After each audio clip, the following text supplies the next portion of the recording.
If you're looking for a PP woven bag manufacturer in Vietnam, it's crucial to understand how these bags are produced at an industrial scale.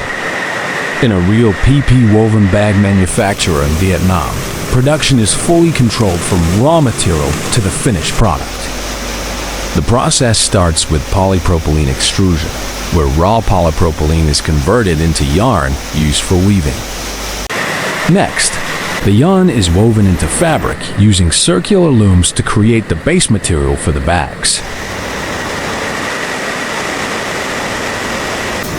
Depending on the product specifications, the fabric may go through lamination and printing to add strength and provide branding.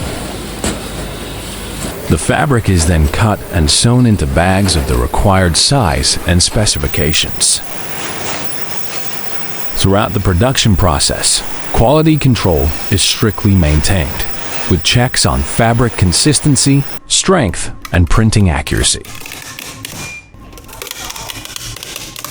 At industrial scale, multiple production lines run simultaneously, ensuring high volume, consistent output. Finally, once production is complete, finished bags are inspected and prepared for shipment. This is how a real PP woven bag manufacturer in Vietnam operates to ensure large-scale production and reliable quality.